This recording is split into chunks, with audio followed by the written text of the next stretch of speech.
Hello there, and this is edition 3 of the sort of weekly podcast I've been doing. Well, so last week we covered Giga versus Kattar. We did some Usman and Leon initial thoughts, which, funnily enough, now that Leon has been announced to be the next title challenger, is I have some more thoughts on this. I said that the clinch battle would probably be somewhat even with Usman out physically him. However, Usman has completely lost his ability to get to clinches. I still maintain that, but I am the thought of Usman just kind of hulking him and knocking him out badly and just forcing him past that first layer has become much more possible in my mind simply because I rewatched the Nate and Cerrone fights and it's a much bigger problem than I originally factored in. So I think Leon should be the favorite, but honestly, Usman might just hulk him and knock him out. I might pick Leon if I'm feeling nice, like I said, but yeah, still probably gonna pick Usman. Because even if skill set wise, Leon should win at this point. I don't know if I can trust him to keep it in that first layer he really likes. Now, talking about Kattar versus Giga, before I talk about the actual fight, this really reminded me why I am very, very tentative before jumping on prospect hype trains. I understand why people are high on certain prospects. For example, Tupuria and Mavsar are a great example. But yeah, the thing is, Giga just kind of got his butt whooped and just got completely beaten down by Holloway's son.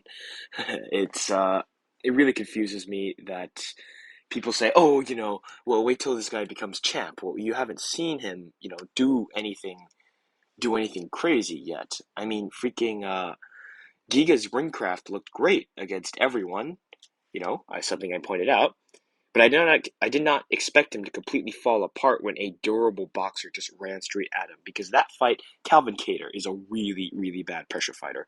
He cannot cut the cage at all. He pressures like a slower, unathletic Tony Ferguson, kind of like a prime Nate or prime Nick, funnily enough. He does not really hook well to cut off the cage. He does not take outward steps to, corral fighters. He does not do any of that. And Giga was completely falling apart. That fight was kind of weird, where the first round aside, where Kattar out wrestled him, which I did not expect, the fight kind of went the way that I expected, but at the same time, not really. Um, in case you all didn't know, I picked Giga to win because I was afraid Kattar that was completely shot. Kattar to me looked fine. I tweeted that out live when the fight happened, but I think someone else much smarter than me pointed this out that he looked much slower and his pop was less there. I think I was just more shocked that he was in any sort of good form at all because of the Holloway fight. Now, Giga was able to nail him with a bunch of body kicks and counters, but the problem was that, as it turns out, Giga, like I said, completely falls apart whenever someone just runs in on him. As it turns out, his ringcraft is really bad against any committed pressure fighter, and he cannot kick off the back foot at all against somebody who's in his face. I knew that his kicks were somewhat telegraphed, but at the same time, I knew that Kattar was bad at pressuring, so I didn't really factor it in. But there we were. Giga just kind of completely fell apart. It was somewhat competitive early on, but first of all, Giga gassed out a lot quicker than I thought he would. And second of all, he just kind of slowly kept falling more and more and more off the rails. That fight also kind of showed me that I think Kattar's boxing has become extremely overrated. He's got some really nice mechanics. He's got pretty much picture perfect 1-2, but he cannot counter with punches very well. He has very little footwork. He has not much more than just a shell of a high guard. He doesn't move his head. He doesn't roll with punches. He's not very good at slipping with shots. He doesn't pivot very well, I don't think. But he has a pretty 1-2, so people think he's a good boxer for MMA. He's a good boxer for MMA, I guess, but he's not, like one of the top boxers in the UFC. But, it didn't matter, and Giga was overrated the whole time, and he looks, quite frankly, hilarious, accusing Volkanovski of taking the easy fight with the zombie. Just side note, initial thoughts on that. Volkanovski, I think pretty much everyone has uh, pretty much stated pretty well how this fight is going to go. Volkanovski likes to dip on his jab entries. He exits the pocket in a straight line a lot. And so the zombie's probably going to hit him very hard because he's a huge puncher and a very good counter puncher. And he has a decent chance of knocking him out. Zombie's also he's a decent wrestler with a a deceptively good top game, so it is possible he could sub Volk, but at the same time, he does a lot of things that makes Volk really bad for him. He's very heavy on his front leg. He relies a lot on making his reads, and Volkanovski is a very active feinter and very unpredictable from the outside. So he's probably just going to get his leg chewed up. He's going to get nailed with shifting overhands, and he's going to get left hooked into oblivion. I'll make a more longer comprehensive pick on that, but as of right now, Volkanovski by decision. Rest of the card. Now, sorry, I fell asleep during the second best car fight on the card, which was Royval versus Bonturin, or however the heck you pronounce that. I did not have time to rewatch it today, but apparently I remember seeing the video where everyone's like, "Oh, he tapped," and it does kind of look like he tapped, but at the same time, I do think that people who thought that Royval won when most tend to think he lost are just trying to justify the fact that he won. Again, I'm not going to talk too much about it because I have not seen the fight in its fullest in any sort of intelligent, coherent capacity. The heavyweight co-main was hilarious because, big heavyweight number one, Jake Collier, kind of just hit like a Luke Rockhold pass by being 15 pounds heavier than Sherman. Sherman, I don't know what we're going to do with I don't know what Sherman's going to do with his career because he was in the UFC. He went on a 3-fight losing streak. He earned his way back into the UFC, and now he's on another 3-fight losing streak. And reminder, he lost to 2021 Andrei Arlovsky pretty clearly. You know, if you're losing to 2021 Andrei Arlovsky, you're not it. You know, that's probably the way I'm going to put it. You're not it if you're losing to 2021 Andrei Arlovsky. Caitlin Chookagian versus Jennifer Maia kind of shows that kind of shows how bad women's flyweight is, but it also shows how much I dislike Chookagian. She does really annoying grunts a lot of the time, but that's not the only reason. She's not an exciting fighter, and she's not even an exceptionally good fighter. She's fine. She's quality.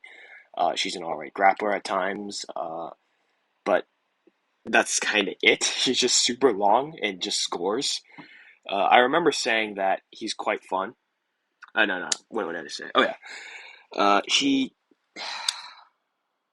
hit a pivot off a 1-2 in this fight, and like a reactive body lock, and those are like the two coolest things she's done in her whole career.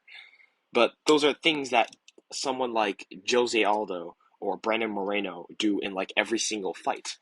You know, that's like that's her version of a Corey Sandhagen flying knee. You know, so Chookagian annoys me, and I find it extremely funny that she'd probably be the champ if Shevchenko and Andrade weren't around.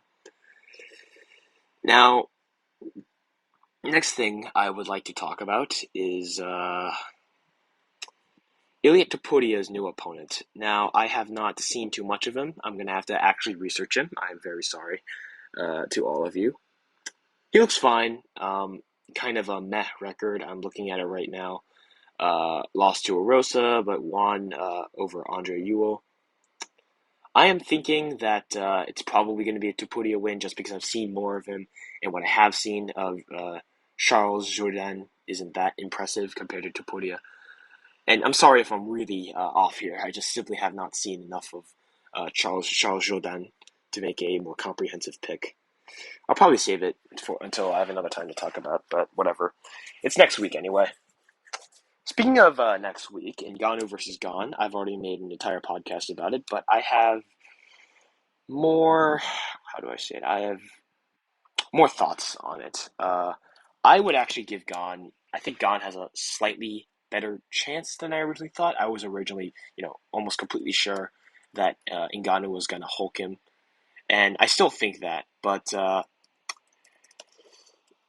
I think that Gane has a I think I lean Gon a little bit more than I used to, because here's the thing. My original thoughts were that Gon has some worrying habits off the back foot. He has worrying defense. He has a worrying lack of counters off the back foot, and Ngannou could just rush him. But I did say that it was somewhat intriguing because of Gon's kicking game and his gas tank, etc. However, someone did point this out, that Ngannou coming out patient against Miocic showed improved entries, improved pressure, improved feints, improved setups, but at the same time, Gon is quite good at playing with rhythm with his kicking, and his lead hand work is quite nice. And, Ngannou being reactive at this point might just end up in him getting outworked. So there is something more there for Gon.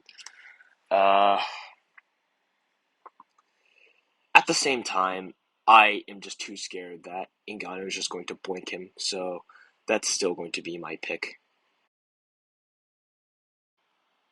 The next thing I'd like to talk about is the whole Kat Zingano thing. Apparently, she came out and said that she'd like to go back to the UFC and beat Amanda Nunes. And I unironically think that she has a really good chance if she's not completely shot, considering that Nunes never really fought anyone durable who was insistent and wanted to go after her. And I don't want to say that, I saw this coming a mile away, because I was aware that Nunes had certain weaknesses, but I just didn't know that there was anyone in her weight class who thought that who could exploit those weaknesses. But whatever. I hope that would happen, and I quite like Zingano just because, one, she's probably one of two or three halfway decent committed wrestlers in WMMA right now, in excluding 115. And the other thing is she has a really cool life story, so that's just me. The next thing, sorry, this is just a ramble. Who should Kattar and Giga fight next? I would probably match up Kattar with Brian Ortega, because Kattar came off a beating from the second best guy in the division, but he just put a beating on a rising prospect, and Ortega probably needs to prove his relevance. I think Giga should probably fight. You know what? Just for the memes, book him against Dan Ige, because we have the zombie's son versus the other zombie's son. It would be extremely funny. So yeah, book him against Dan Ige. Unironically, that's not even like it's a cool fight intrigue pick. I'm not even thinking about their skill set. I just think it would be a very funny thing to see. Or you could put Giga against Allen if you want him to get strangled. Or you could put him up against Yair for the kicking memes. Next thing is a couple Twitter questions. Sorry, this is very impromptu. I just realized I forgot to record it. Next thing, actually, quick thoughts on those fights. Sorry. Probably lean, assuming Ortega isn't shot because he just had his second title shot beating. Probably might pick Kattar over him, because they're both going to be zombies hitting each other.